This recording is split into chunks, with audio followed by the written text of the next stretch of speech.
King is here. He shall reign forever. Men of earth and angels cheer. He shall reign forever. Glory right before our He eyes. shall reign forever. Majesty in a manger He lies. shall reign forever.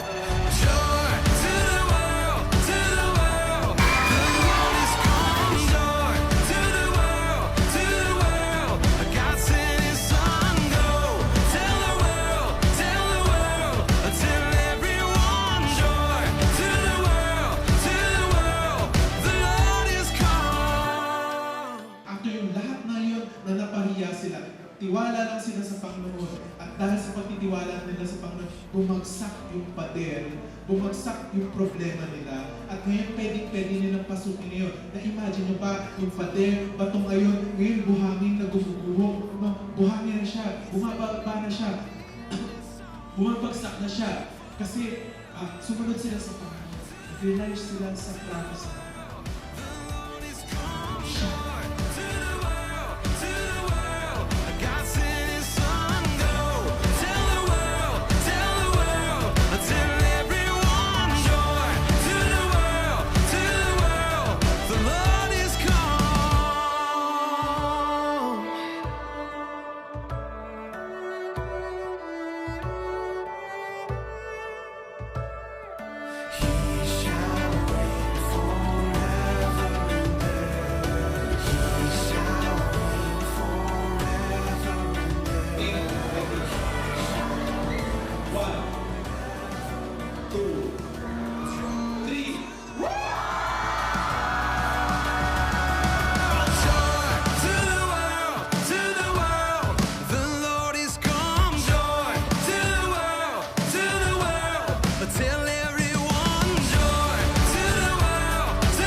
You are His son, you are His daughter, you are different.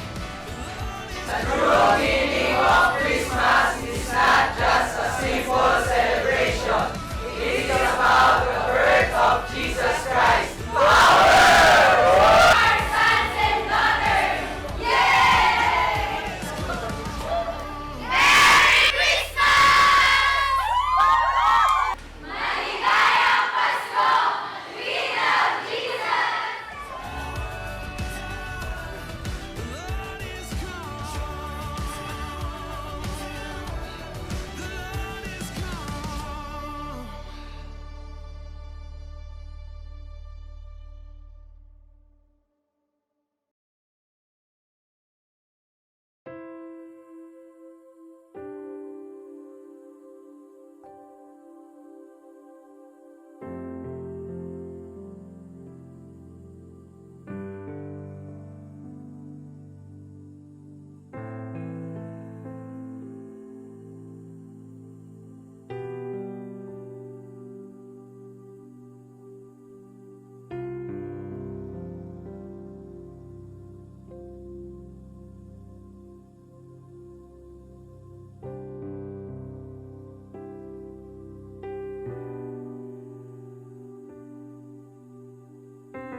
Pinagpalang araw po sa bawat isa po sa atin. Ngayon po ay araw ng linggo at sama-sama po tayo ulit na sasamba sa atin pong Panginoon.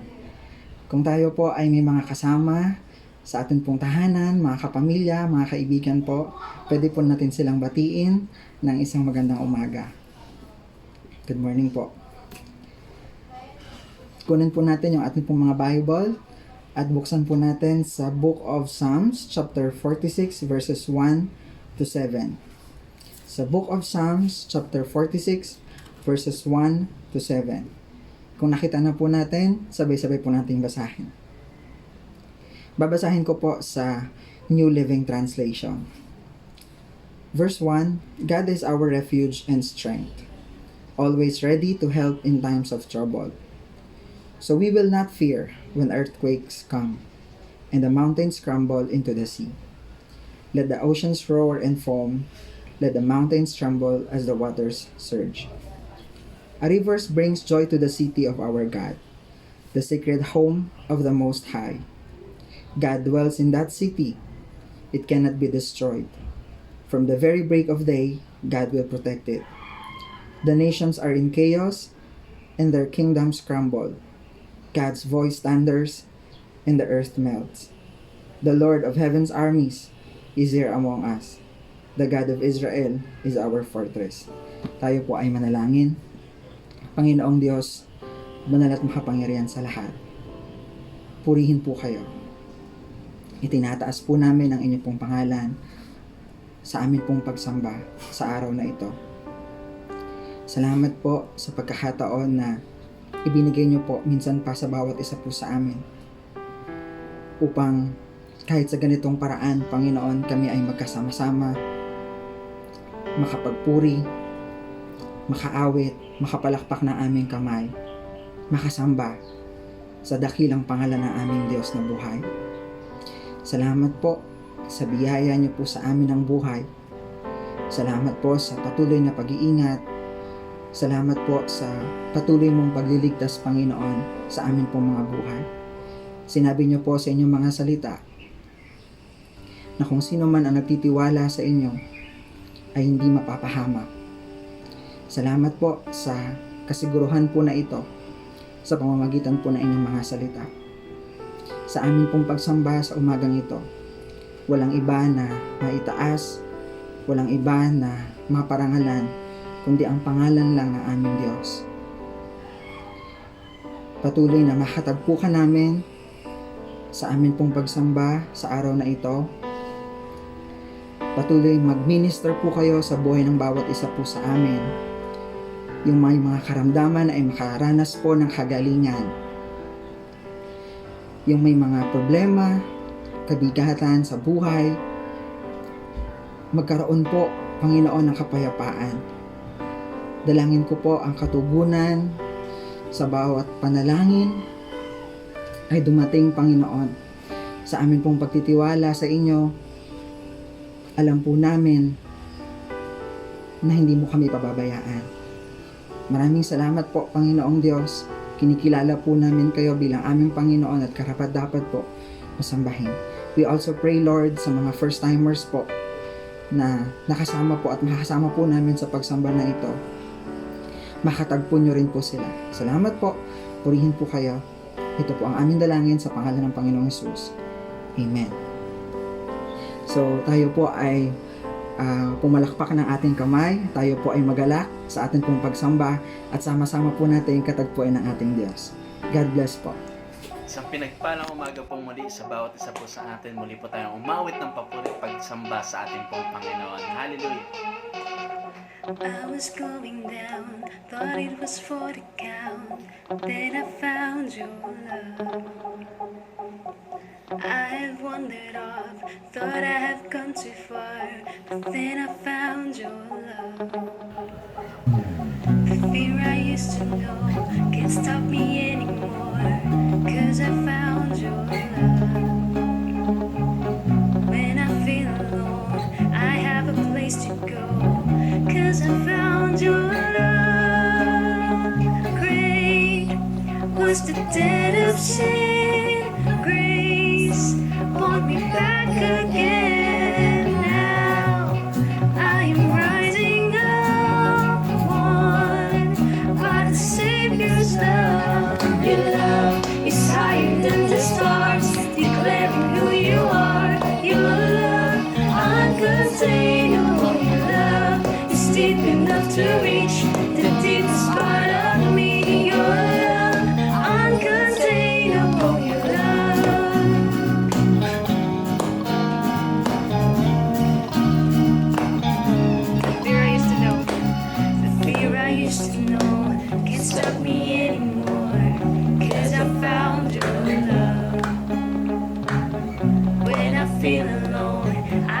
a place to go, 'cause I found your love. Great was the debt of sin, grace brought me back again. Now I am rising up, won by the Savior's love. Your love is higher than the stars, declaring who you are. Your love, uncontainable. Your love is deep enough to reach the deepest part of me. Your love, uncontainable. Your love. Your love, your love.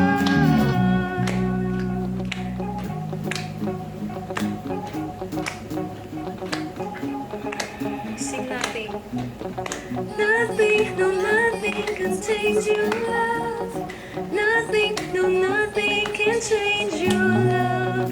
Nothing, no nothing contains your love. Nothing, no nothing can change your love. Nothing, no nothing contains your love.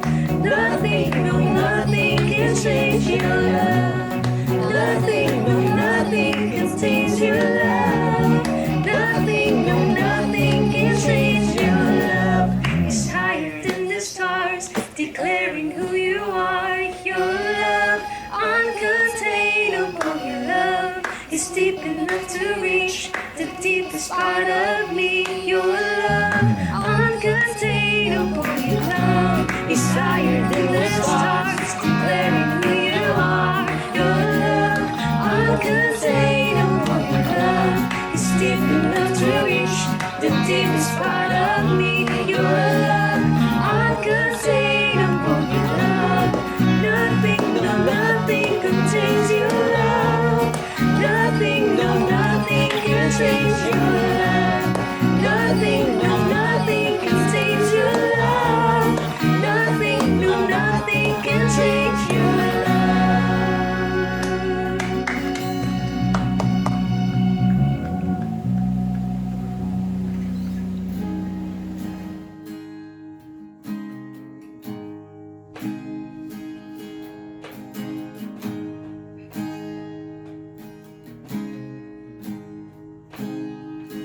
I love you, Lord,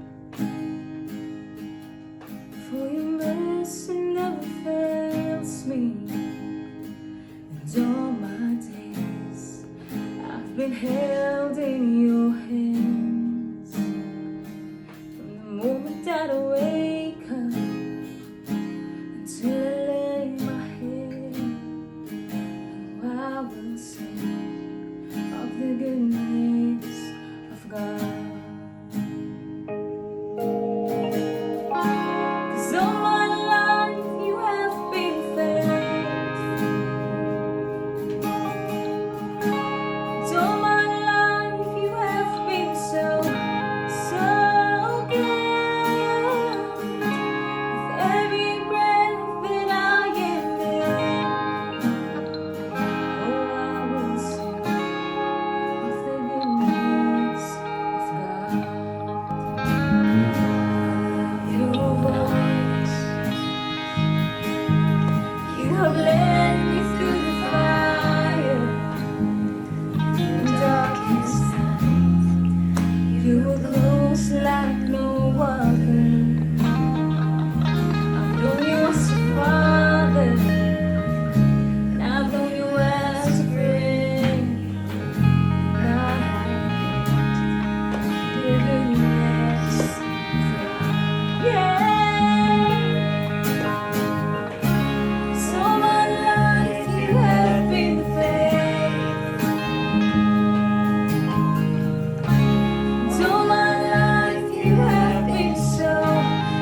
is running after me. With my life laid down, I surrender now. I'll give you everything. Your goodness is running after me. It's running after me.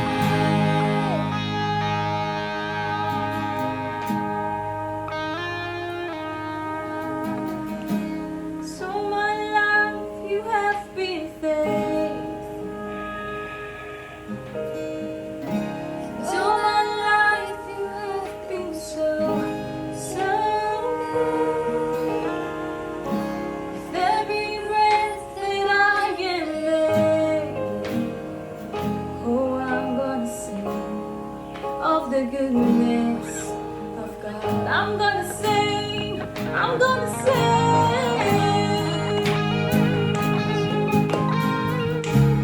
So my life you have been faithful. To my life you have been so, so good. With every breath that I am able, oh, I'm gonna sing of the goodness of God. Oh, I'm gonna sing of the goodness of God.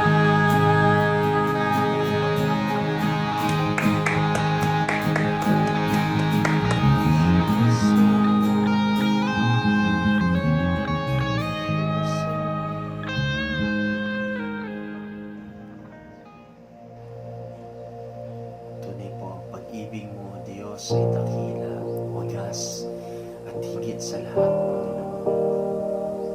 Napakabuti mo, aming Diyos. Purihin ka, Panginoon.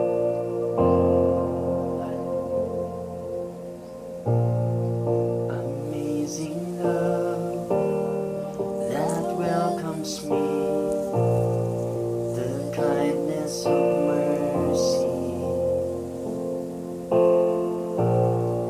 that bought with love wholeheartedly my soul undeserving.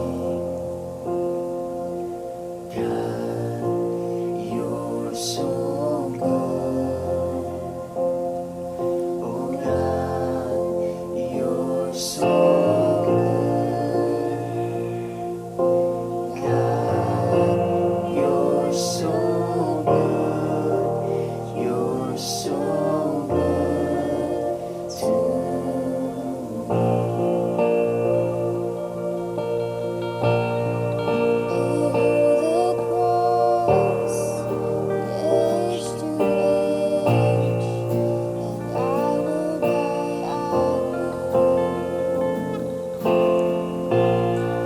the dead are raised, the sinners saved, the work of your power. God, you're so good. God, you're so good. God, you're so good. You're so good to me. God, you're so good. God, you're so good. Oh God, you're so good. You're so good to me. I am blessed, I am called, I am healed, I am whole.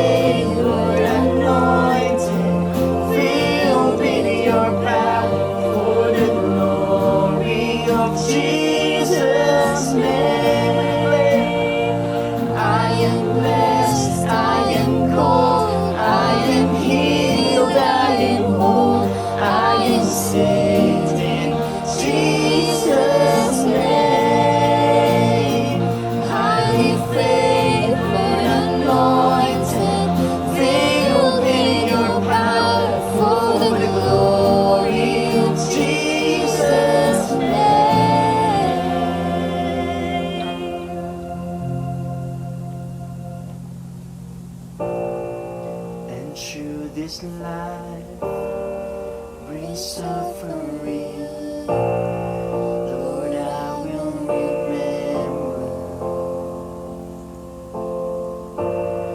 what Calvary has bought for me, both now and forever.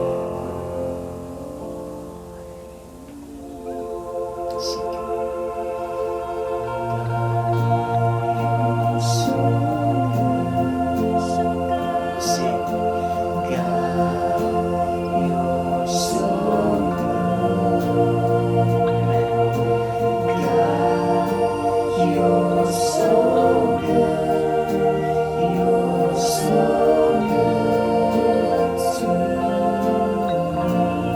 From our heart, let's sing. God, you're so good. Yes, you are. God, you're so good. God, you're so good. You're so good to me. God, you're so good. Lift you up. God, you're so good. Yes, you are. God, you're so good. You're so good to me. You're so good, Lord. God, you're so good. Oh God, you're so good. Oh God, you're so good. You're so good to me. I am blessed. I am called. I am healed. I am whole. I am saved in Jesus' name. Highly favored, anointed, filled with your power for the glory of Jesus' name.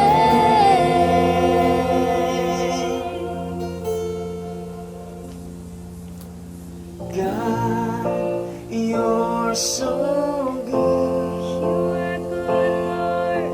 God, you're so good. Amen. God, you're so good. You're so good to me. Yes, Lord, you are so good, oh God. You are so good, oh Lord. Hallelujah. Hallelujah. Give you all the praise.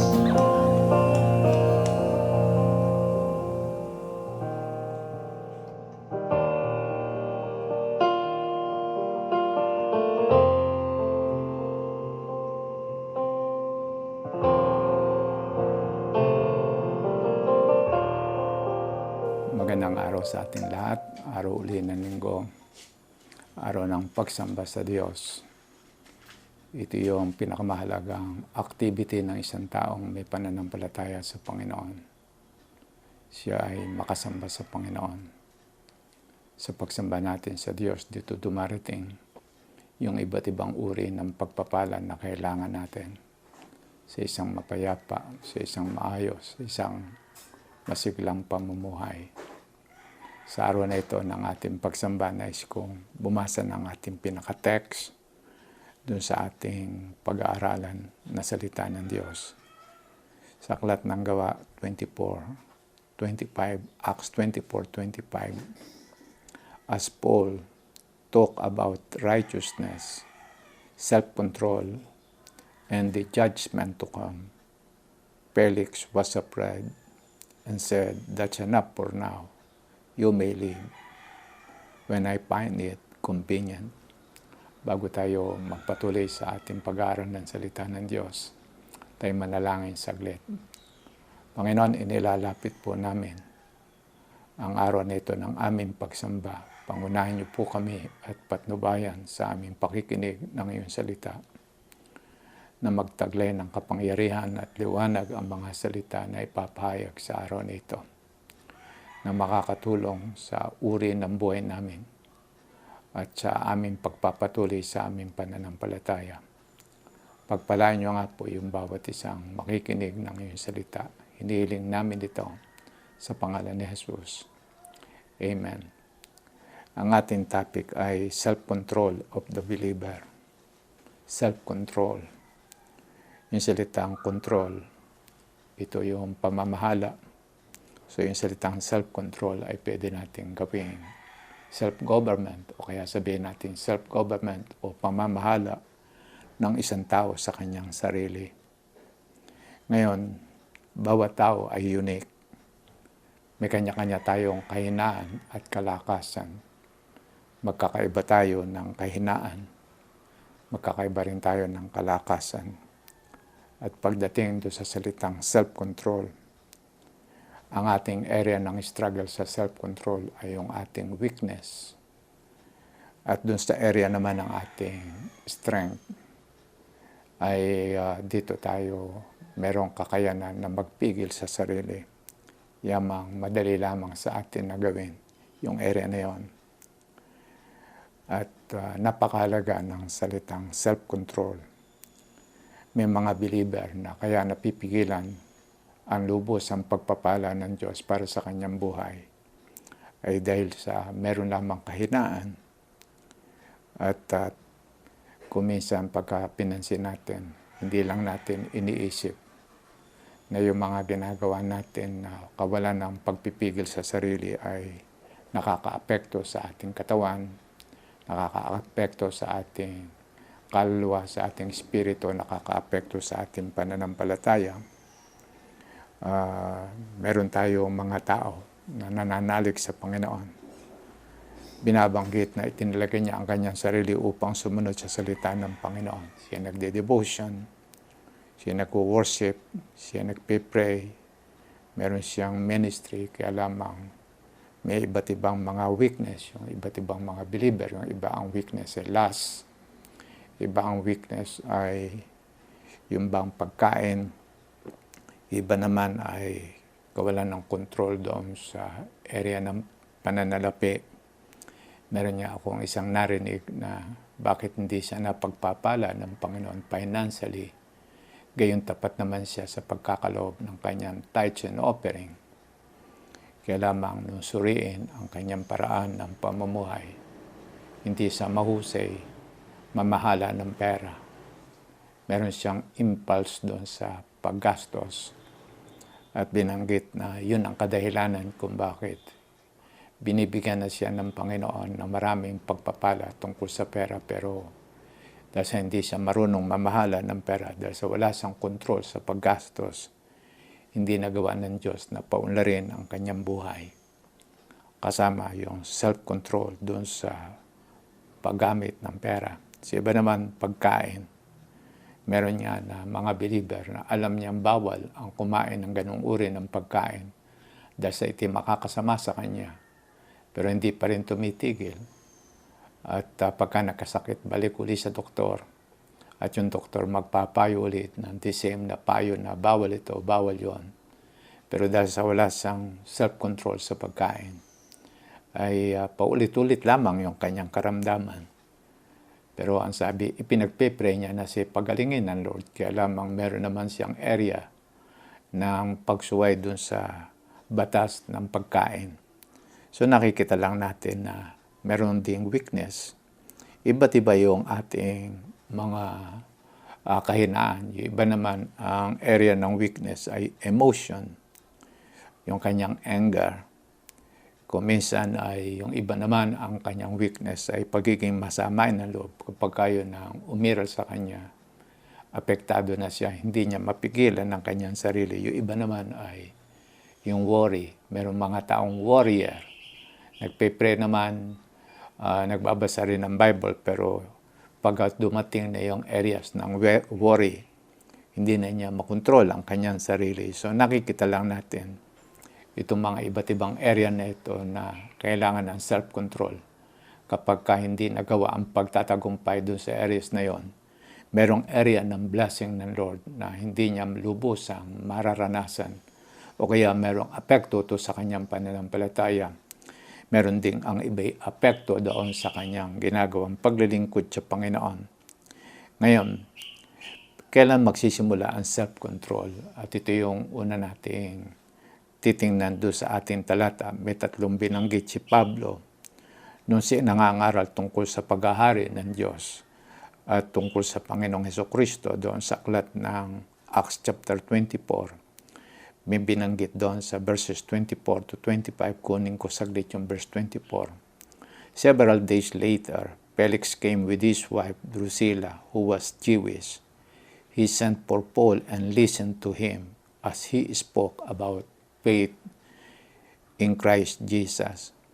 So, itong governor o kaya itong procurator na si Felix kasama yung kanyang asawa ay pinadala si Pablo na isang bilanggo at siya nakinig doon sa ipapahayag ni Pablo at si Pablo naman ay nagsalita tungkol sa pananampalataya sa Panginoong Hesukristo. Ngayon, binanggit as Paul talk about righteousness, self-control, and the judgment to come, Felix was afraid. So, meron 3 bagay na binanggit si Pablo doon sa verse 25. Yung righteousness, self-control, and judgment to come. Ngayon, pagka ating inisip, ano yung binanggit ni Pablo sa kanyang preaching? Alam natin na ipinangaral niya si Jesus Christ at yung paghahari ng Panginoon dito sa ating daigdig. Ang sabi, about faith in Jesus Christ. Ngayon, pagka tinukoy about faith in Jesus Christ, kanyang tinalakay doon sa kanyang pangangaral na si Jesus Christ yung anak ng Diyos. Siya yung iniintay ng mga Israelites na Messiah at nagkaroon na ng katuparan. At binanggit din niya na iisa lamang ang pangalan na sukat ikaligtas natin mga tao, ang pangalang Hesukristo. Ngayon, alam din natin na si Jesus Christ ang siyang nagbayad sa kasalanan ng lahat ng tao. Ang bayad sa kasalanan ng tao ay kamatayan sapagkat ang batas ng Diyos, for the wages of sin is death. So kung yun ang kailangan na kabayaran ng kasalanan ng tao, ang ibinayad ng Panginoong Hesukristo ay yung kanyang buhay para lamang may patawad ng Diyos yung ating kasalanan at tayo magkaroon ng buhay. Ngayon, pagka ating inisip, paano maililigtas ang tao? Pagka ibinaling ito sa ating kakayanan ng mga tao, imposible. Hindi natin kayang iligtas ang ating sarili. Sino lamang ang pupwedeng gumawa ng pagliligtas sa atin? Ang Diyos. At sa pamamagitan niya ni Hesukristo. Ngayon, pagka inisip natin, gusto kong tingnan natin, sino si Hesukristo na ipinapahayag ni Pablo? Bilang isang Hudyo, alam na alam nila Pablo kung sino, si Jesus Christ. Gusto kong tingnan natin yung binabanggit para maalala lang natin yung salita na kung sino ang anak ng Diyos. Sa John 1:1, alam natin, in the beginning was the Word, and the Word was with God, and the Word was God. And then sa John 1:4, binanggit, in Him was life. Nasa Kanya ang buhay. Noong sa pasimula, binabanggit, ang tawag sa Kanya, Word. Word of God. Siya yung salita ng Diyos. Siya yung idea ng Diyos. Siya yung nagdadala ng idea ng Diyos sa ating mga tao. So ang sabi, in Him was life. Yung salitang Him, isa siyang person. At alam natin, Him, isa siyang Diyos. Sapagkat the Word was with God, and the Word was God. At binanggit, sa Kanya lamang manggagaling ang ating buhay. Ang sabi, in Him was life. So ang nais na dali ng Panginoong Hesukristo sa ating mga tao, buhay. Kaya nga binanggit ni Jesus Christ na siya naparito. Ipinahayag niya yung kanyang mission sa ating mga tao. Sabi niya sa John 10:10b, ang sabi niya, I have come to give you life and have it abundantly. So tinutukoy niya na ang nais niyang ibigay sa ating mga tao, yung nawala natin. Ang naiwala natin nung pumasok sa kasalanan ng tao, buhay. Ngayon ito yung layunin at misyon ni Jesus Christ Kaya siya naparito sa ating mga tao. Ibalik tayo sa buhay na nawala natin. Sabi niya, I have come to give you life. Meron na tayong buhay na walang hanggan. Nung makilala natin si Jesus Christ na Lord and Savior ng ating buhay.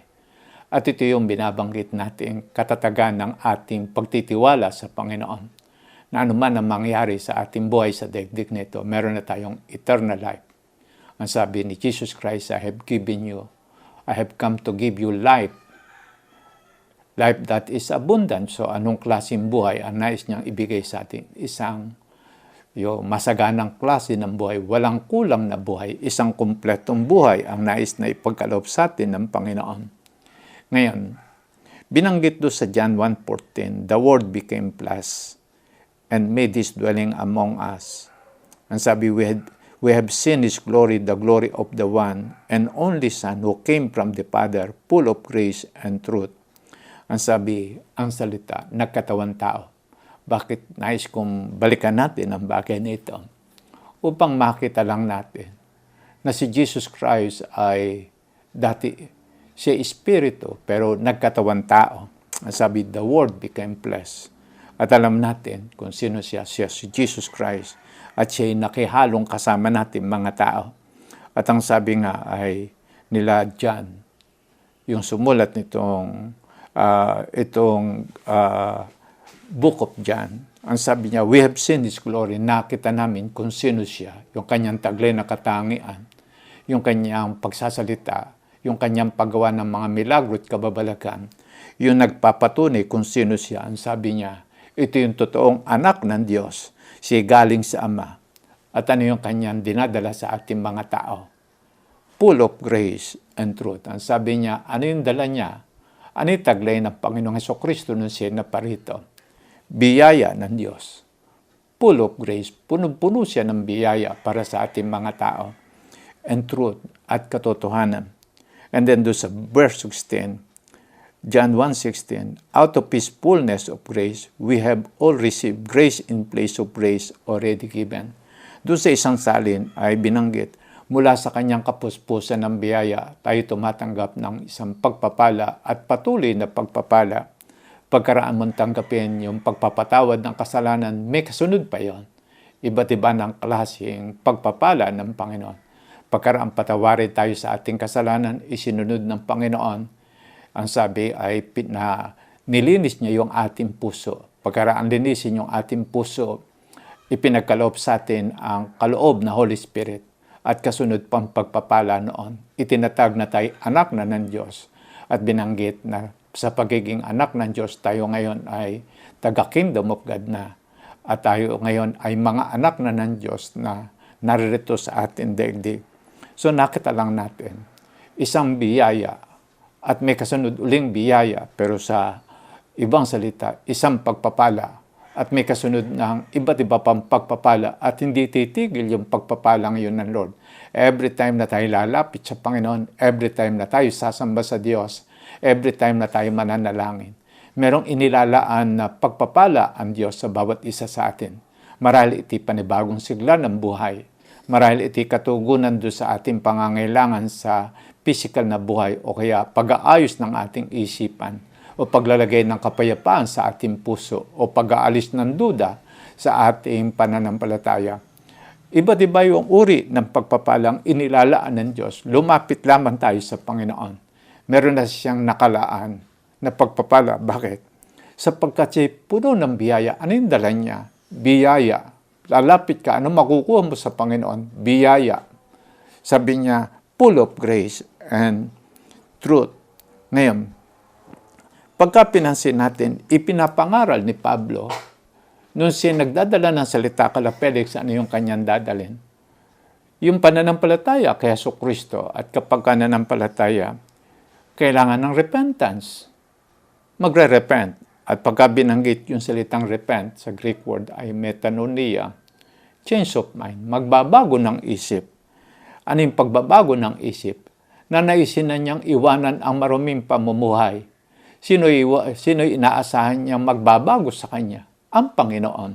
Sino mag-aalis sa kanya doon sa maruming pamumuhay? Hindi yung kanyang sarili, ang Panginoon. Sino gagawa ng pagbabago sa kanyang buhay? Hindi ang kanyang sarili, ang Panginoon.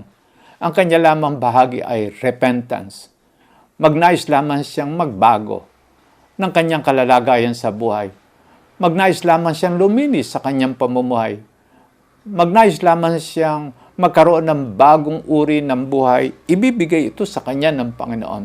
At pinatunayan ng Panginoon sa iba't ibang kaparaanan na ang sino man lumalapit sa kanya, meron siyang himala na binibigay. Lagi nating naririnig na yung lumpo lumapit sa Panginoon. Ano ibinigay sa kanya ng Diyos? Paang nakakalakad. So nakikita lang natin yung imposible sa ating mga tao nagagawang ibigay sa atin ng Panginoon. So itong pagbabago ng buhay, imposible ito. Imposible yung pagbabago ng buhay. Marami ng tao ang nag-isip at nagplano at gumawa ng patakaran para lamang mabago ang buhay. Lagi siyang nababalik dun sa dati. Hindi niya magawang baguhin ang kanyang buhay. Hindi niya mayalis ang kanyang bisyo. Hindi niya mayalis yung kanyang kalikuan. Hindi niya mayalis yung iba't ibang kasamaan niyang nagagawa sa kanyang buhay. Hanggang nung siya magsawa at na magkaroon na siya na talagang matinding pagnanais. Gusto ko nang magbago. Doon, kumikilos ang Panginoon, nagpapadala ng tao na magdadala sa kanya ng salita tungkol sa Panginoon. At kapag ka narinig niyang manalig lamang sa kay Jesucristo, gagawa ng himala ng pagbabago ang Diyos sa kanyang buhay. So iti pinapangaral ni Pablo, repent. Yung salitang repent, magnais ka ng pagbabago ng buhay. Sinong gagawa ng pagbabago ng buhay? Ang Panginoon. Sa Panginoon nang gagaling ang bagong pagkatao, bagong buhay. Kaya lang, nung banggitin ito ni Pablo doon sa kay Festus, ay kanyang idinagdag na pagkaraan niyang manalig sa Panginoon. Pagka siya nagrepent, patutunayan niya na ngayon na totoong siya nagrepent, na totoong siya nagbago na ng kanyang, nagnanais na siyang magkaroon ng pagbabago ng buhay. At binanggit doon sa talata na ang sabi ay, as Paul talk about righteousness, pumasok na si Pablo sa uri ng buhay. Pagkaraan mo magrepent. Pagkaraan magrepent ni Felix, binanggit niya, as Paul talk about righteousness, self-control, and the judgment to come. So itinatag na ni Pablo yung uri ng buhay at bakit dapat na magkaroon ng pagbabago. Ang sabi, meron judgment to come. Ngayon, gusto kong tingnan lang natin yung iba't ibang mga binanggit na ito ni Pablo. Gusto kong tingnan natin saglit yung salitang righteousness. Yung salitang righteous, magsisimula ng gumawa ng tama. Paggawa na ng tama, pag-aalis na ng mga bagay ng mga mali.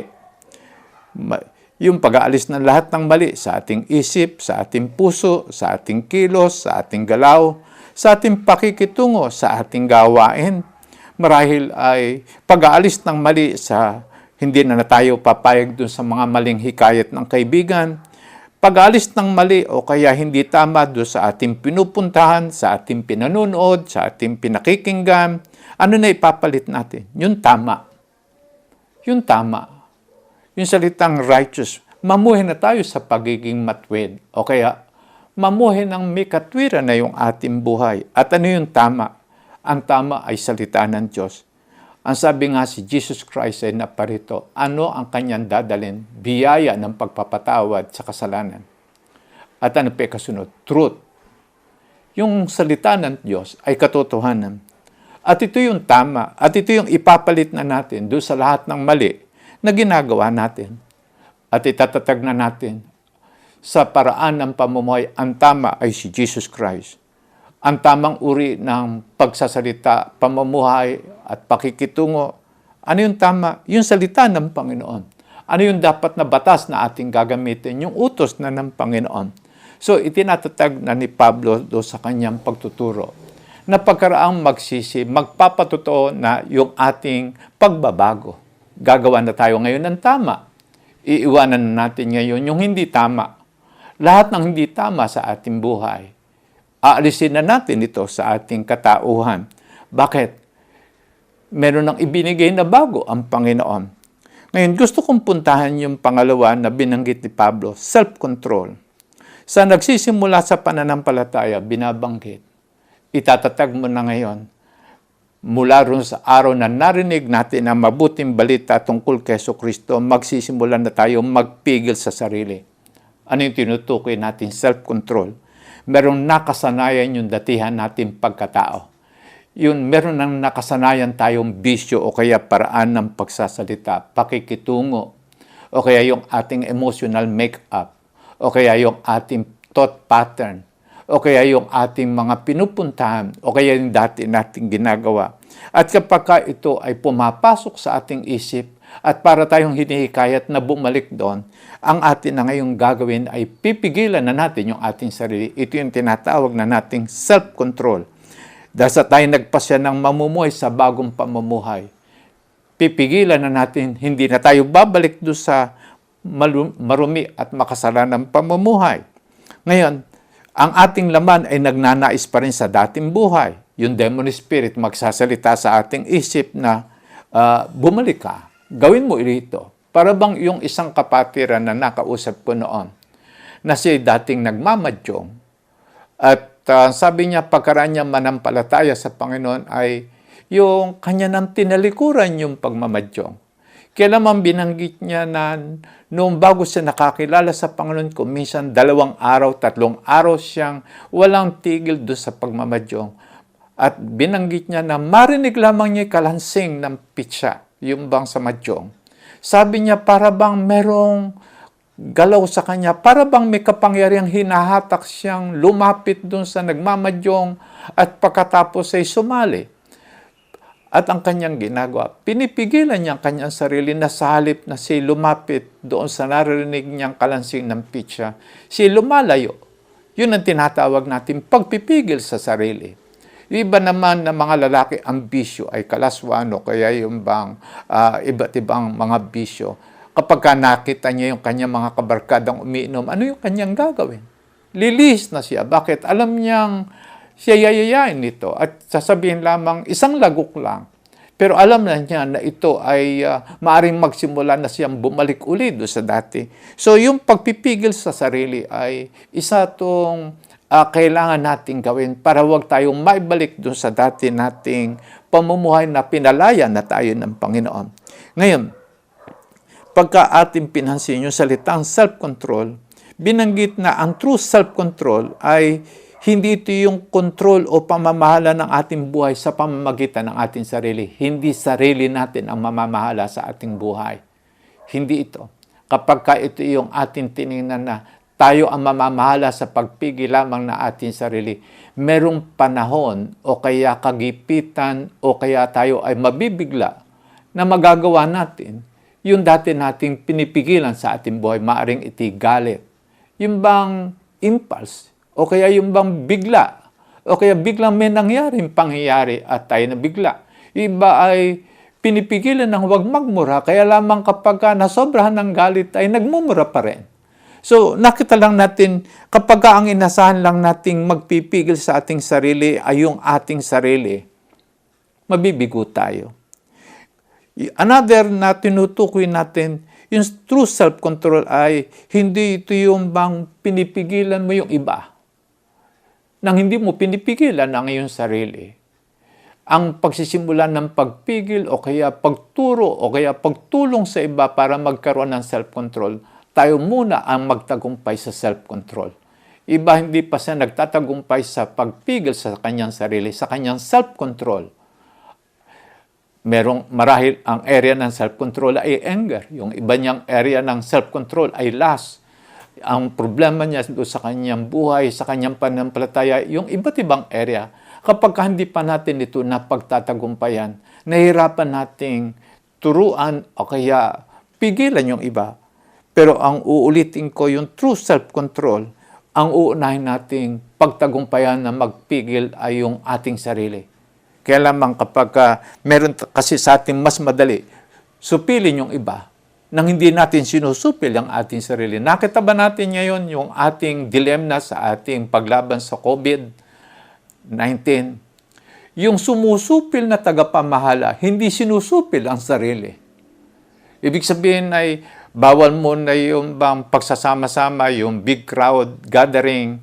Sila nagkaroon ng big crowd gathering.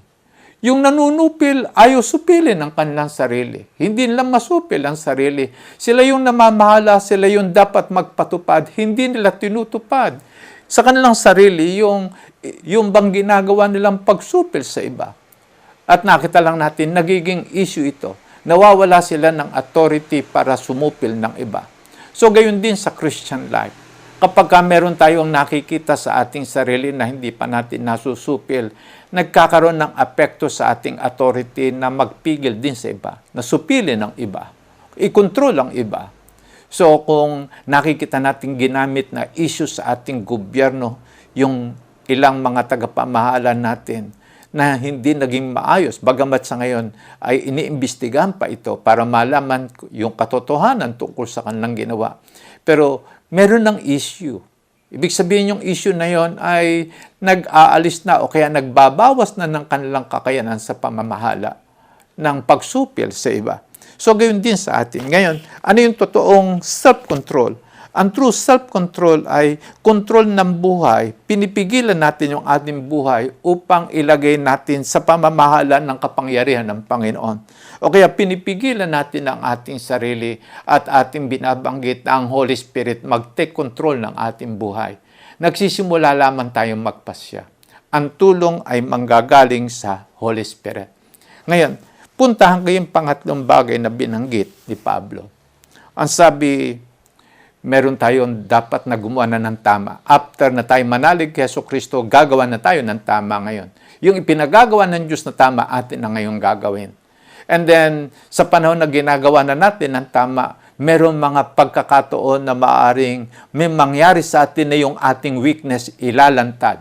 At sa panahon iyon, doon tayo magkakaroon ng struggle sa ating faith at ating susupilin yung ating sarili.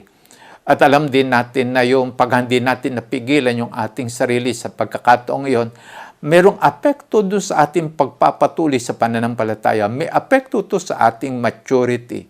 May apekto to sa ating ginagawang paglilingkod sa Panginoon. Merong mababanggit na mga issue yung ibang tao laban sa atin. At iti magpapahina ng ating loob. At magpapahina ng ating assurance. At iti magpapalungkot sa ating pananampalataya. Kaya nga, napakalaga na atin talagang ilalagay sa control ng Holy Spirit yung ating buhay. Control at paano ito mapapangyari? Ilalapit natin sa Panginoon yung ating sarili. Mananalangin tayo. Ating ilalapit sa Panginoon yung ating kahinaan. Alam na natin yung sinabi ng Panginoon kay Pablo, na kung kailan siya mahina, doon nakikita yung sufficiency ng grace ng Panginoon. At yun ang atin talagang inaasahan. Ngayon, puntahan ko yung binanggit na kung bakit kailangan tayo ay sumunod o kaya gawin natin yung sinasabing yon ng Scripture. Ang sabi, meron judgment to come. May pagbibigay sulit yung ating buhay. Binanggit nga ito ni Pablo doon sa, ang sabi, judgment to come. Inulit din niya ito doon sa kanyang pangaral, doon sa Acts chapter 17, verse 31. Ang sabi niya, for he has set a day when he will judge the world with justice by the man he has appointed. He has given proof of this to everyone by raising him from the dead. So itinatag dito na ang Diyos ay nagtatag ng isang araw upang litisin ang lahat ng ginawa ng tao. At binanggit dito, lilitisin ang bawat ginawa ng tao. At ang sabi, paano niya raw ito gagawin? Sa pamamagitan ni Jesus Christ. So makikita natin na si Jesus Christ ngayon, Lord and Savior. Siya tagapagligtas ngayon. Pero sa darating na panahon, hindi na siya Savior. Isa na siyang Judge. So makikita lang natin sa ngayon, ang ating pagtitiwala sa Panginoon, yung ating inaasahan sa Panginoon, siya isang Savior. May biyaya ang Diyos sa panahong ito. Pero kapag lumipas na yung panahon na inilaan ng Diyos para itatag natin yung ating pamumuhay sa pagiging matuwid at sa pagpipigil sa sarili ayon sa biyaya ng Panginoon, darating yung panahon. Tapos na yung biyaya. Itigil ang magaganap sa panahon ng second coming of Christ. And then sa panahong yon, ang sabi magkakaroon na ng judgment do sa ating pamumuhay. Lilitisin tayo ng Panginoon. Sabi nga ay binabanggit na dito makikita lang natin, uulitin ko uli. Ang role ni Jesus Christ ngayon, Savior. Hindi pa siya judge ngayon. Sabi ni Jesus Christ, akin na parito hindi upang hatulan ng sanlibutan, kundi upang iligtas ang makasalanan. Yun ang role ni Jesus Christ ngayon. Ito rin yung ating ipinapahayag ngayon. Pero bakit tayo dapat na sumunod doon sa ipinagagawa ng Panginoon? Pero bakit tayo dapat mamuhay sa katwiran at kabanalan? Bakit tayo ay dapat na mag-devotion? Bakit tayo dapat na laging nag-aaral ng kanyang salita para makatupad sa kanyang itinuturo? Bakit tayo gumaganap dito sa Great Commission? Bakit natin ginagawa ang lahat ng bagay nito? Sapagkat darating ang panahon. Sa pagdating ng Panginoon, lilitisin yung ating pamumuhay. Paano natin ginamit yung buhay na ito habang tayo narito sa daigdig na ito? Susuriin ng Panginoon. Ang sabi nga, we will give account of ourselves doon sa araw na iyon. Magbibigay sulit tayo ng ating sarili. So, hindi tayo po pwedeng maging careless. Hindi tayo po pwedeng magpabaya doon sa ipinagagawa ng Panginoon. Ang sabi nga, yung lahat ng mabuti nating ginawa, hindi naman ito malilimot ng Panginoon. Hindi niya lilimutin yung lahat ng ginawa nating pagsasakripisyo. Hindi niya lilimutin yung ating self-denial. Hindi rin niya lilimutin na tayo nagkaroon ng deep na self-control. Talagang pinipigilan natin ang ating sarili. Yung ating galit kung minsan pinipigilan natin. Yung ating passion doon sa paggawa ng kasalanan, pinipigilan natin yung ating sarili. Yung ating lustful thought, ating itinatabo ito in the name of Jesus. Nakikita ng Panginoon yung ating pagpipigil sa ating sarili. Yung ating pagde-deny ng ating buhay, yung ating self-discipline na ipinakikita para lamang tayong makasunod sa Panginoon. May halaga to. Bakit? May judgment to come. Lilitisin ng Panginoon yung ating buhay. Ang sabi nga doon sa aklat ng Revelation chapter 20 verse 12, the dead were judged according to what they had done as recorded in the books. Bagamat itong bahaging ito yung judgment doon sa lahat ng mga makasalanan na hindi nanalig sa Panginoon. Pero ang gusto ko lamang tingnan, yung justice ng Panginoon. Ani justice ng Panginoon kung paano natin ginamit yung buhay nito na ipinagkatiwala sa atin ng Diyos. At ulitin ko, binigyan tayo ng Diyos ng bagong buhay. Buhay na nakaugnay sa Panginoon. Ang sabi ko ay bigay ito ng Panginoon, so yung ating bahagi, isa lamang tayong katiwala. Katiwala tayo ng isang bagong buhay. Paano natin gagawin ang pagiging katiwala ngayon? Magiging tapat ba tayong katiwala?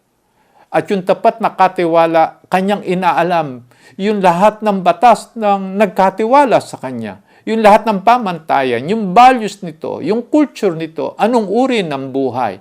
Alam natin yung sinasabi ng Diyos na, be holy for I am holy. Binabanggit ang Diyos ay matwid, dapat tayong maging matwid. Ang Diyos ay pag-ibig, so live a life of love. So, alam na natin yung mga sinasabing ito ng Panginoon. At ulitin ko, bakit natin gagawin ang talagang tapat na pagsunod? Sapagkat we believe na mayroon judgment to come. At ito yung binanggit ni Pablo doon sa kay Felix. And then, pagkaraan niyang banggitin yung lahat ng iyon, si Felix natakot. Bakit siya natakot? Siya isang governor o kaya procreator ng Judea. At makikita lang natin na isa siyang excessive na tao na hindi matwid ang pamumuhay. At wala rin siyang self-control sa sarili. Pagka tinignan natin, siya nakukonvict marahil that time. Kaya lamang natatakot siya sapagkat yung lahat ng binabanggit ni Pablo, kasalanan niya, mali siya.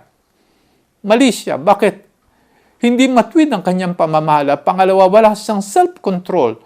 Yung kanyang mga nice gawin, yun ang kanyang ginagawa. Wala siyang self-control. At pangatlo, bakit siya nagkaroon na ng takot? Wala siyang intent na magbago. At ang kanya lamang binanggit, siya na. Tigilan na natin ito. At ang sabi, makikinig na lamang sa iyo pagka ako kumbinyente na. Kaya lamang ito yung isang nakakalungkot doon si ipinasya ni Felix. Nagkaroon siya ng pagkakataon na marinig ang katotohanan.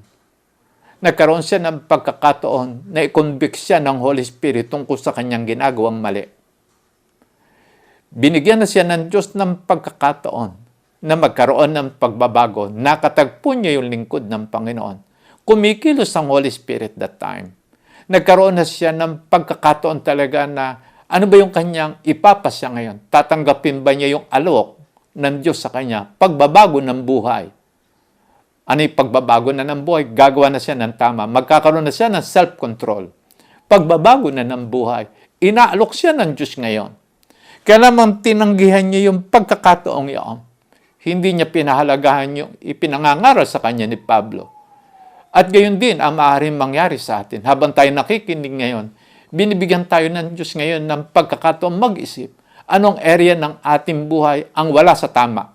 Ano yung area ng ating buhay na hindi natin sinusupil ang ating sarili na siya nagiging apekto sa ating pananampalataya, sa ating ginagawang paglilingkod sa Panginoon? Iniisip natin, pwede naman tayong magpatuloy sa ating pananampalataya. Nagwo-worship din tayo, nagde-devotion din tayo. Marahil ginagawa pa rin natin yung mga ministries. Kaya lamang merong issue ang Panginoon. Meron ba tayong self-control? Meron ba tayong self-control? Doon sa ibang area ng ating kahinaan, nilalabanan ba natin yung area na yun ng ating buhay? Nagtatatag ba tayo ng pagnanais na magbago? Binibigyan tayo ng Panginoon ng pagkakataon at binanggit. Uulitin ko yung binanggit ni Pablo kay Felix. May judgment to come. Do you believe na mayroon judgment sa ating pamumuhay? O iniisip lang natin, ang Diyos ay mapagbiyaya, ang Diyos ay mapagpatawad, ang Diyos ay mabuti, ang Diyos ay laging gumagawa ng ating ikabubuti at siya magpapala sa ating buhay. You're right. Ngayon, ang dala ng Panginoon, biyaya at katotohanan. Pero darating yung pagkakataon, hindi na siya Savior. Siya magiging judge na ng ating mga pamumuhay ngayon. At binibigyan tayo ng Panginoon ng pagkakataon na magkaroon ng pagbabago. So, nireject ni Felix yung pagkakataon na yun, nakakahinayang. Sasabihin natin, sayang naman. Kung sinanampalataya sa Panginoon bilang isang government leader, meron ng pagbabago na magaganap doon sa area na yon, may malaki siyang impluensya. Yun din ang sasabihin ng iba na nakakikita sa ating buhay. Kung di tayo magbabago, kung di natin gagamitin itong pagkakataong ibinigay sa atin ng Panginoon upang gumawa ng tama at magpigil ng ating sarili, sasabihin din ng iba, sayang naman. Naging very effective sana siyang leader. Naging very effective siyang manggagawa. Naging very effective siyang tatay ng kanyang mga anak. O kaya naging asawa ng kanyang asawa. O kaya ng kapatid sa kanyang kapatid. O kaya ng kasama sa loob ng church. Sana naging very effective siyang leader ng Panginoon kung meron lamang siyang self-control. Sayang. Kaya lamang inuulit ko, itatatag na natin na kailangan natin ang pagpipigil sa ating sarili. Ako meron din kailangan pigilan sa aking sarili. Aware ako na dapat kong supilin yung aking sarili sa area na ito. Kayo man, alam din ninyo kung ano yung area na dapat nyong supilin ng inyong sarili. Alam ninyo yon. Lagi nyo nga nababanggit yung sa harapan ng Panginoon. Alam ninyo yon. Kailangang ilaban natin na magtagumpay ang Panginoon. Magtagumpay ang pagpipigil sa atin ng Holy Spirit. Kaya nga, makikita lang natin, huwag natin sayangin yung pagkakataon. Pero meron tayong pwedeng tularan doon sa Book of Acts na binanggit tungkol doon sa nakarinig kay Pablo. Yung isa naman ay yung jailer. Narinig niya yung tungkol kay Pablo at saka kay Silas na kanyang bilanggo. At nakita rin niya kung anong klase ng mga tao ito. Nakita niya mga matwid na tao. And then, sa kabila na sila'y nakabilanggo, pagkatapos nakapangaw ang kamay at saka mga paa, pagkatapos ay puro galos ang katawan dahil sa sila'y binugbog bago sila inilagay doon sa loob ng bilangguan. Pero walang hinagpis. Walang murmuring. Wala silang nakitang anumang pagdaing doon sa dalawang iyon sa halip. Nung gabing iyon, ang dalawang yon umaawit ng papuri sa Diyos at nananalangin. Nagkaroon ng malakas na lindol at pagkatapos lahat ng pintuan sa loob ng bilangguan nabuksan, lahat ng mga kadena nakalagan yung lahat ng mga bilanggo at iniisip ng jailer na nakawala ang mga bilanggo at akto siyang magpapakamatay. Kaya lamang sabi ni Pablo, narito kami. At natakot itong jailer. Alam niyo ang kanyang ginawa? Na siya nagtanong, anong gagawin ko para maligtas? Narito yung isang taong nakatagpo yung isang lingkod ng Panginoon at narinig niyang ito yung mga taong matwid at siya nagtanong, anong gagawin ko para maligtas? And then, binanggit ni Pablo, manampalataya ka sa Panginoong Hesus at maliligtas ka, ikaw at ang iyong sambahayan. And then yung jailer, dinala na niya yung kanyang buong pamilya upang makinig kay Pablo. At sa pagkakataong yon, sa kanilang pakikinig, yung buong sambahayan nanalig sa Panginoon. And then, tuwan-tuwa sila, galak na galak sila. Bakit? Natuto silang manalig sa Panginoon. So, narito yung isang tao. Sinambut niya yung pagkakataong binigay sa kanya ng Diyos. Hindi niya binitawan yung opportunity. At ito yung pinakamagandang halimbawa na po pwede natin makuha. Tayo, samputin natin yung anumang pagkakataong ibinibigay sa atin ng Panginoon. Magbago tayo kung merong pang kailangan baguhin. Ngayon, paano itinatatag ng Diyos ang self-control? Ngayon, makikita natin itong self-control, iti biyaya sa atin ng Panginoon. Ngayon, gusto kong tingnan lang natin, pagkaraan natin tanggapin si Jesus Christ na Lord and Savior ng ating buhay, ano yung ginawa ng biyaya ng Diyos sa atin? Ulitin ko yung Ezekiel 36:26-27. Ito yung binanggit na prophecy na gagawin ng Diyos doon sa mga taong mananalig kay Jesus Christ.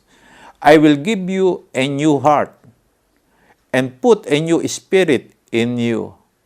I will remove from you your heart of stone and give you a heart of flesh. I will put my spirit in you and move you to follow my decrees and be careful to keep my laws. So nakita lang natin, biyaya ng Diyos sa isang taong mananalig kay Jesucristo, bibigyan niya ito ng bagong puso, bagong espiritu, bagong isip, bagong pananaw. Bibigyan niya ito ng lubusang pagbabago. Paano yung dating niyang pagkatao?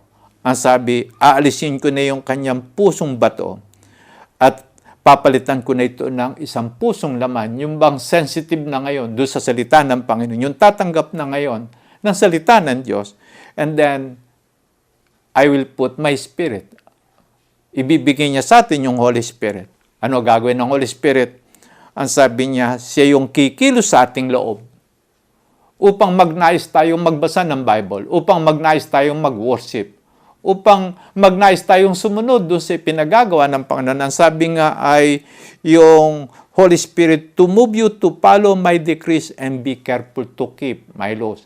Uulitin ko, anong ginagawa ng Holy Spirit sa atin? Ang sabi niya, kikilusin niya tayo para buong ingat. Maingat na maingat sa pamumuhay. Maingat na maingat sa pamumuhay. Bakit? Be careful to keep my laws. Bakit? Ang ating pinakananais makasunod sa salita ng Panginoon. So, ito yung biyaya ng Panginoon. And then, yung self-control, ito yung fruit of the Holy Spirit. Alam na natin yung binabanggit sa Galatians 5:22-23. But the fruit of the Spirit is love, joy, peace, forbearance, kindness, goodness, faithfulness, gentleness, and self-control. So yung Holy Spirit, nagbigay sa atin ng power. Power saan? Sa self-control. May power na tayo. May lakas na ngayon yung ating pagnanais na supilin yung lahat ng mga mali sa ating buhay. Lahat ng masama. Lahat ng hindi kalugod-lugod sa Panginoon. Kasama yung ating isipan, kasama yung ating emotion, kasama yung nakasanayan nating pamumuhay. Pwede na natin pigilan yung ating sarili. Kaya, binanggit din doon sa aklat ng 2 Timothy 1:7, doon sa Good News Bible ko babasahin. For the Spirit that God has given us does not make us timid. Hindi ro tayo timid, hindi tayo matatakutin. Ang sabi, itong Holy Spirit ibinigay sa atin. Meron na tayong sabi rito, hindi na tayo timid. Ang sabi, instead, His Spirit fills us with power, with love, and self-control. Ang sabi, ang Holy Spirit, meron na tayong power ngayon. Meron na tayong pag-ibig ng Diyos. Pag-ibig doon sa salita ng Panginoon. Pag-ibig na gawin ang ipinagagawa ng Panginoon. And then self-control. So meron na tayong self-control kung gayon. Ang isang believer, meron ng self-control. Kaya na niyang supilin yung anumang bagay na mali sa kanyang buhay. Anumang bagay na masama. Anumang bagay na hindi nakakalugod sa Panginoon. Kaya nga, itinatatag na natin na tayo meron ng self-control. Ngayon, pagka atin na ngayong itatag, ano ngayon ang self-control? Ang self-control, it is now an act of faith. Bahagi ng pananampalataya, ang self-control.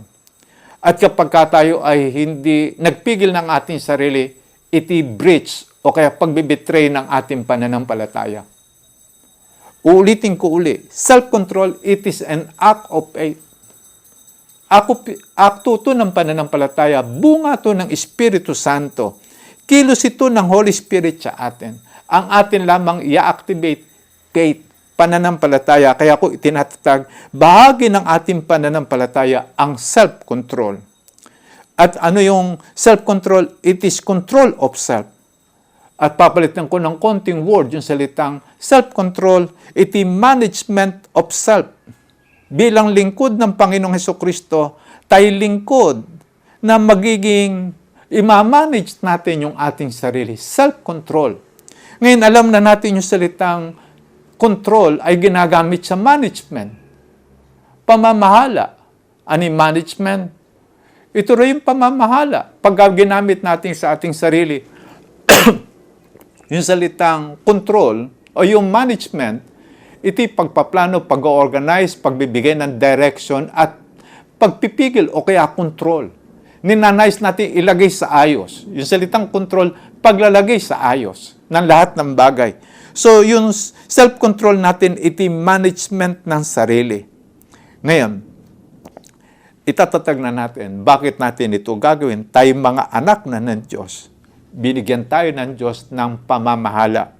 Alam na natin yung binanggit sa Genesis 1:26 nang sabi, lalangin natin ng tao ayon sa ating larawan, ayon sa ating wangis.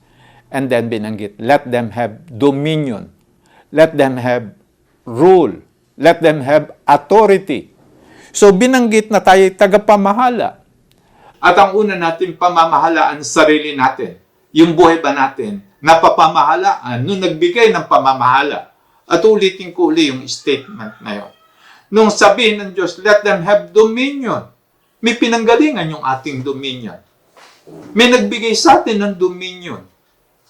At kung baga sa atin, ginawa kang manager ng Diyos. O kaya ginawa kang manager ng isang kumpanya, hindi mo pwedeng gawin yung kahit ano yung gusto mo.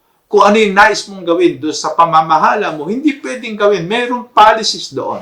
Merong batas doon na piniira. Merong culture yung kumpanya. Meron doon values na itinatatag yung kumpanya. Lahat ng yun ay iyong ipatutupad. Bakit? Manager ka. Isa ka lamang steward doon sa pagiging manager. At yun ang tinutukoy ko bilang anak ng Diyos.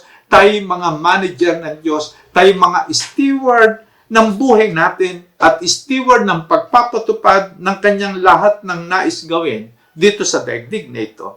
Kaya nga, nais kong itatag lang natin. Kailangan natin ang self-control.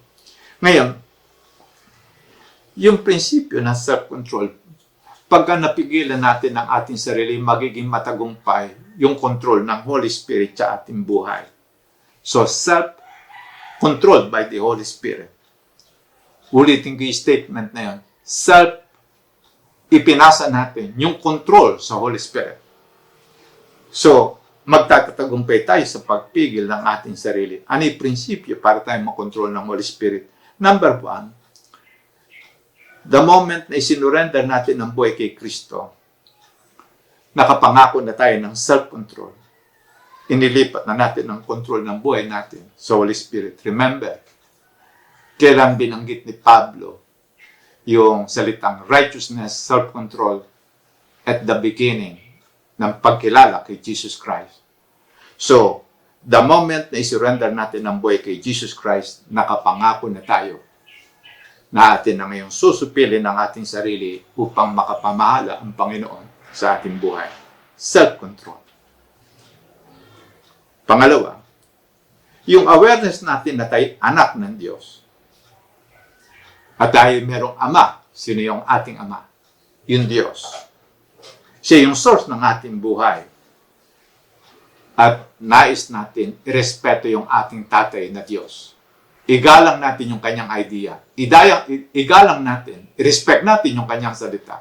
Irespect natin yung kanyang paraan ng pagkakalalang sa ating buhay. Irespect natin yung kanyang plano. I-respect natin yung kanyang ipinagagawa sa atin. I-respect lang natin yun. Maging itong Great Commission, maging itong pagnanais nating abutin ang mga tao. I-respeto natin yung lahat ng bagay na yun. So yung awareness natin na tayo anak ng Diyos. So, itatatag ko lamang ang role natin sa daigdig nito. Anak tayo ng Diyos. Tulad ni Jesus Christ, anak ng Diyos. Si Jesus Christ, alam natin, siya na parito upang gawin ang kalooban ng kanyang amang nasa langit. Yun ang lagi sinasabi ni Jesus Christ. Ano sinasabi ni Jesus Christ? Akin na parito upang gawin ang kalooban ng aking amang nasa langit. At bakit yun ang kanyang binanggit? Ito yung role ko bilang anak ng Diyos. At tayo ngayon nagsasabi, anak ako ng Diyos. Bakit ka narito sa lupa? Ano yung atin di ipapahayag? Uulitin natin yung statement ni Jesus Christ, tayo narito sa daigdig nito upang gawin yung kalooban ng ating amang nasa langit. So, yun ang pangalawang bagay na ating itatatag. And then, yung pangatlo, yung power ng devotion natin, yung ating pag-aaral ng salita ng Panginoon. Na sabi nga sa scripture, sa Deuteronomy 17:18-20, isasummarize ko lamang ito. Yung mga hari dapat doon magkaroon ng CP, ng scripture. Babasahin niya ito sa lahat ng araw ng kanyang buhay. At binanggit doon, so that he may learn to revere the Lord, his God. Para roon niyang matutunan yung igalang ang Diyos. Igalang ang salita ng Diyos. Igalang yung ipinagagawa ng Panginoon. Igalang yung kanyang relationship sa Diyos. Igalang yung relationship sa kapwa. At dito ang sabi, and follow carefully all the words of this law and these decrees, and not consider himself better than his fellow Israelites, and turn from the law to the right or to the left. Ang sabi, hindi siya liliis sa kaliwa at sa kanan. Ano kailangan natin sa self-control?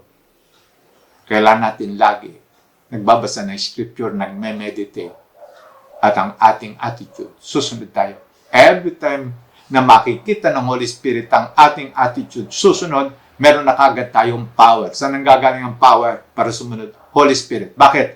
Nakikita ng Holy Spirit, nais nating sumunod. Nais nating sumunod. And then, kahululihan, yung power of prayer. Every time na meron tayong temptation na mag-out of control, ito yung panahon na kailangan natin mag-pray. Ano sasabihin natin? Lord, not my will, but your will be done. Nagpupumilit pa rin yung ating sarili. Babalik ulit tayo sa prayer. Si Jesus Christ bumalik sa second time round ng prayer. The same thing ang kanyang pinagpipray. At tayo rin po pwede natin sabihin, Lord, your will be done, not my will be done. And then, nagpupumilit pa rin na nag-umalpas pa rin yung parabang gusto natin gawin yung ating impulse. Ano yung ating gagawin? Babalik ulit tayo. Third time, magpipray pa rin tayo. Bakit? Itinatag na natin. Susupilin natin yung ating sarili. Susupilin na natin ang ating buhay. Ilalagay na natin ang Panginoon ang siyang makapamahala ng ating buhay. Sa ating conclusion, mahalaga ang self-control. Kailan ito nagsimula? The day na tinanggap natin si Jesus Christ na Lord and Savior ng ating buhay. Itutuloy natin ito. Huwag natin pababayaan ito. Merong isang nakakalungkot na pangyayari sa isang lingkod ng Panginoon na out of control siya. Si Moses sa aklat ng Numbers chapter 28-11, nangihingi ng tubig ang Israelites. Kailan ito naganap? On the 39th year na sila ay naglalakbay sa ilang. And then, binanggit kasi na 40 years silang iikot-ikot sa ilang. Actually, 39 years nang iikot-ikot siya lang at naroon na naman yung isang problema. Ano yung problema? Walang tubig. At nangingi ng tubig ang Israel. At si Moses, inutusan ng Panginoon na magsalita ka sa bato. At tutulo ang tubig. Magbibigay ng tubig ang Panginoon. And then, pinapunta ni Moses ang buong Israel doon sa nakasama niya sa harap ng bato upang makita yung pagbibigay ng tubig ng Panginoon. Kaya lamang yung mga tao ay nagmamalbo, nagko-complain, nagsasalita laban kay Moses.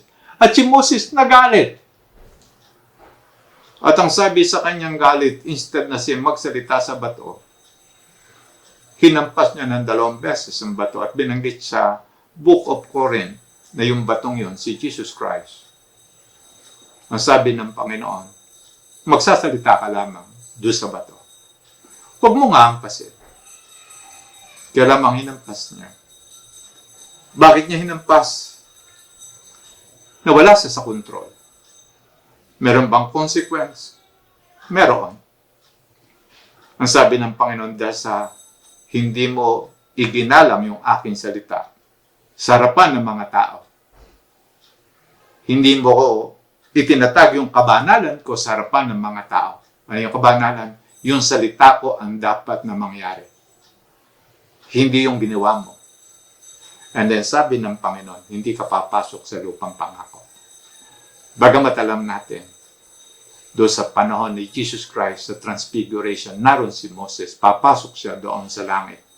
Pero doon sa pinangakong Promised Land, hindi niya nakita, hindi siya nakapasok doon. Ano lamang ang dahilan? Isang panahon na very critical yung pagpapahayag ng kadakilaan ng Diyos. Sa buhay ni Moses, critical. Kailangan patunayan talagang may Diyos ang Israel. Kaya lamang na out of control si Moses dahil sa anger.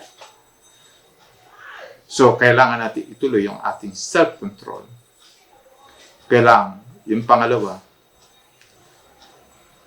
i-identify natin yung area ng ating weaknesses na nahirapan tayo sa self-control. I-deal with natin ito. Maaaring yung area na yun isi-short circuit o kaya yung area na yun maaaring maka-apekto sa ating maturity. Maaaring maka-apekto to sa ating finances. O kaya maka-apekto sa relationship natin sa loob ng ministry o kaya sa loob ng ating bahay. Tingnan lang natin. Ano yung area na yun na dapat nating supilin ang ating sarili? Alam mo yun. Alam mo yun.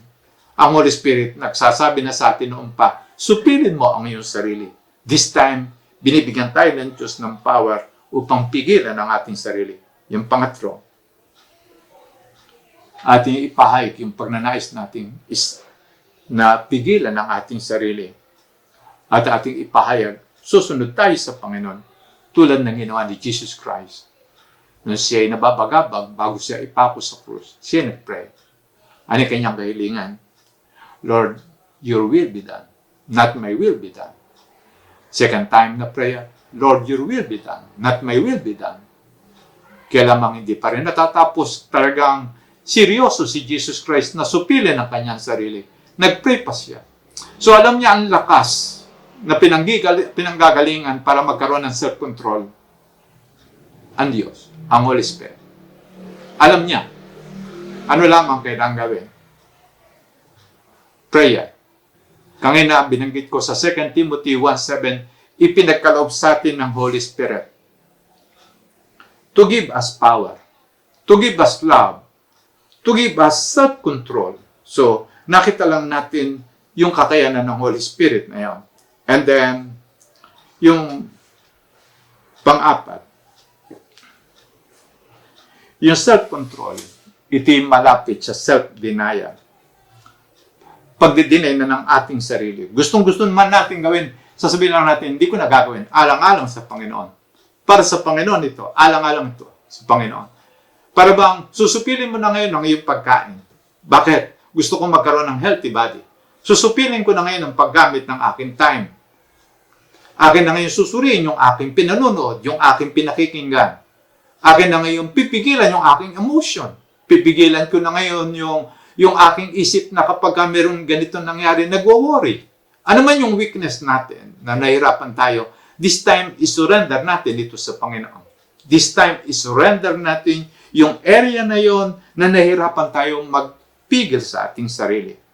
And then, pagka atin natong ginawa, magagawa ng Panginoon ipagtagumpay yung ating buhay. So, sa araw na ito, self-control. If you believe, self-control of the believer. If you believe, meron kang power sa self-control. If you believe, sabi nga, the Spirit of God gives us power, love, and self-control. So, nag-ooperate ba Holy Spirit sa atin? Ngayon, ito pa yung isang truth na dapat natin itatag. Pagka hindi tayo nagpigil sa sarili natin, mag-grieve ang Holy Spirit. Mag-grieve ang Holy Spirit. Kaya lamang, ano yung gagawin natin pagka tayo nawala sa sarili? Confess. Sa araw nito, ating ilalapit ang ating sarili sa Panginoon. Importante magpigil tayo sa ating sarili. Ipinagagawa ito ng Diyos. At ano pa yung isang bagay? May judgment to come. May judgment to come. At ulitin ko, every time na tayo mawawala sa sarili natin, baka meron tayong nasisira. Nasisira na buhay, nasisira na pananampalataya. At yun, kumisan, permanent. Nagsisisi tayo. Pero meron na nagawang sira yung ating panahong iyon na hindi natin napigilan ang ating sarili. Kaya nga, ulitin ko lamang, ingatan lamang natin ang ating buhay. Sa pagkakataong ito, ilapit natin sa Diyos ang ating buhay. Pag-pray natin, self-control. Sa anumang area. Let's bow our head. Ating ilapit sa Diyos ang ating sarili ngayon. Ipasan na natin, pipigilan natin ang ating sarili. Begin, let's pray.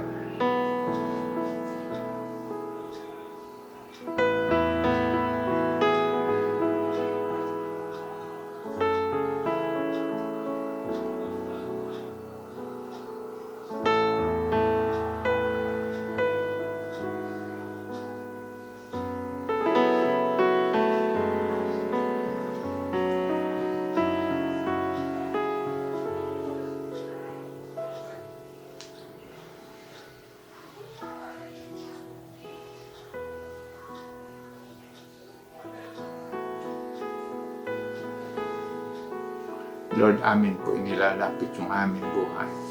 Bawat isa sa amin na unique na tao. Meron po kaming areas ng weakness at saka strength. Meron po kaming areas na doon kami nahirapan doon sa amin. Pagpipigil sa aming sarili. At alam din po namin na dapat namin itatag at ilagay sa aming isipan yung awareness na dapat namin bantayan yung area na yun ng aming buhay. Amin po inilalapit o Diyos yung aming sarili ngayon pang totally itatag na susupilin na namin yung aming sarili sa areas na yun. Kaya lamang hindi sa aming lakas, hindi sa aming kakayanan, kundi sa pamamagitan ng Holy Spirit. Sa pamagitan ng iyong biyaya, Panginoon, masupil namin itong area na ito ng aming buhay. Nakaka-apekto ito sa aming personal na pananampalataya. Nakaka-apekto ito doon sa aming kaugnayan sa Diyos. Nakaka-apekto ito sa aming kaugnayan sa kapwa.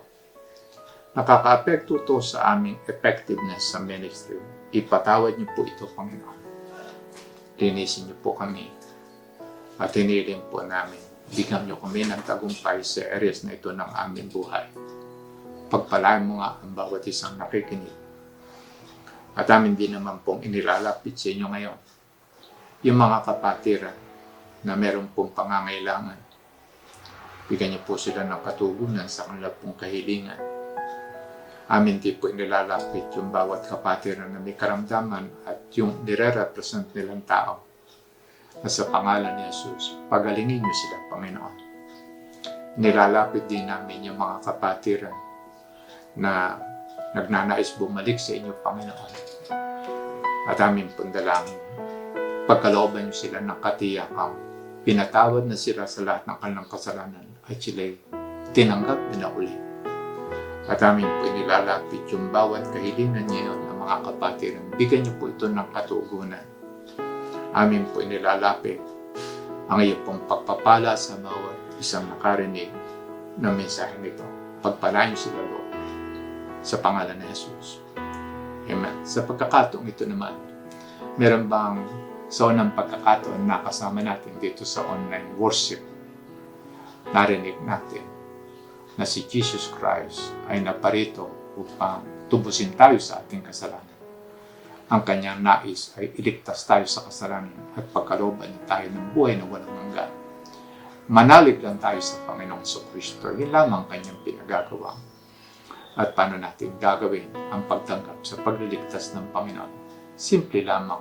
Una, binanggit na mag-repent tayo, magsisi tayo, magnais tayong magkaroon ng pagbabago ng buhay.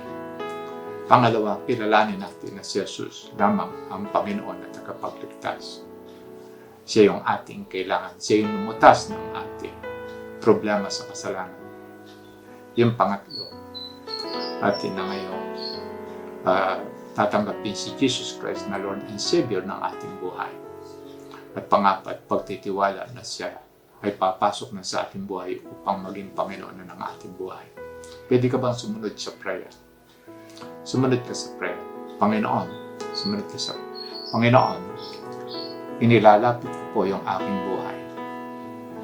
Kinikilala ko na po ang aking isang taong makasalanan at nangangailangan ng tagapagligtas. Patawarin niyo po ako sa lahat kong nagawang kasalanan. Tinatanggap ko na si Jesus na maging Panginoon at tagapagligtas na aking buhay. Mula ngayon, susunod na po ako sa inyo, Panginoon, sa lahat ng araw ng aking buhay. Salamat po sa pagpapatawad ninyo sa lahat kong kasalanan. Salamat din po sapagkat sa araw nito, alam ko po, aking anak na ng Diyos. At kung ako man ay aalis sa daigdig nito, pupunta ako ng langit. Salamat sa inyo, Panginoon, sa pangalan ni Jesus. Amen. Pinagpala ka ng Diyos. Itatag mo na ngayon ang iyong pagtitiwala sa Panginoon. Ano lamang kailangan mo ngayon? Yung una, magbasa ka pa rin ng Bible. Pangalawa, mag-pray.